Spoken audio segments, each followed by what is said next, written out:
welcome to Destiny 2 Shadowkeep.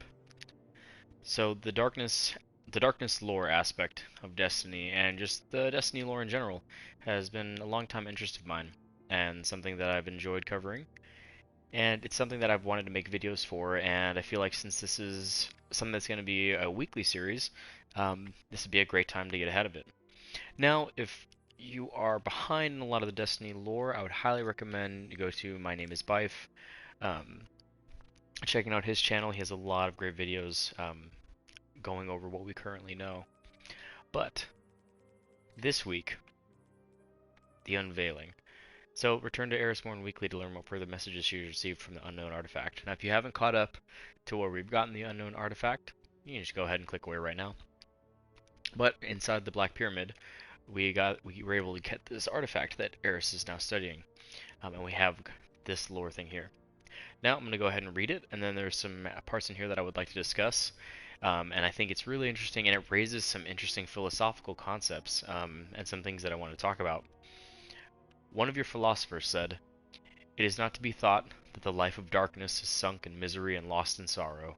There is no sorrow, for sorrow is a thing that is swallowed up in death, and death and dying are the very life of the darkness." He was a shoemaker. He was right, and it matters more than anything. According to him, the visible world is a manifestation of eternal light and eternal darkness, and it is in this eternal opposition that eternity has revealed itself. And it's such a great parallel to what our universe is and like kind of just life in general. It is this constant battle between these two forces, but it's almost as if like they're fundamentally meant to oppose, but absolutely necessary for each other. Why does that keep coming up? I guess it just keeps wanting to make fun of me. The fall was necessary for creation to escape its first imperfect stasis and seek a truer form. So the fall was like when the darkness first came in, and imperfect stasis to truer form. So I think what the fall represents is that the darkness came in because it forced the light to have to do something, that it couldn't just be a bystander or just terraforming and doing things. It had to take an active role against the darkness. And heresy, well, then I am the heresiarch. The philosopher died of a bowel disease. Those who do not exist cannot suffer, and are of no account to any viable ethics. Like so, it's so true here. Like if you're gone, you're gone.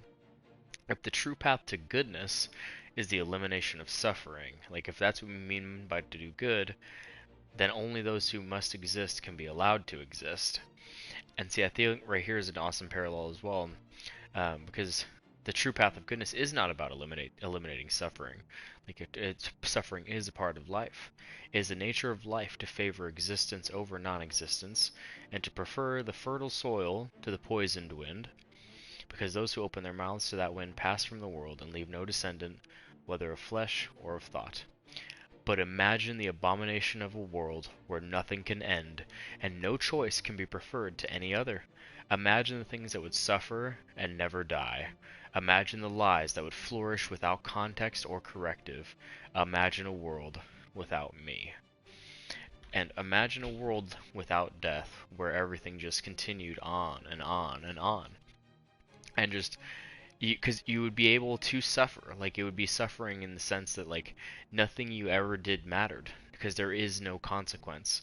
Like without consequence there is no life. Like there has to be choices and consequences. Like as much as we hate the bad, as much as we hate the suffering and the bad things that happen in life, like that's what makes up life. It's what makes the good good, and it is absolutely necessary. And I think a lot of what this is going to be showcasing this entire expansion is that, like, it's death, death, permanence. And I think at the end of this, I think a lot of things are going to die.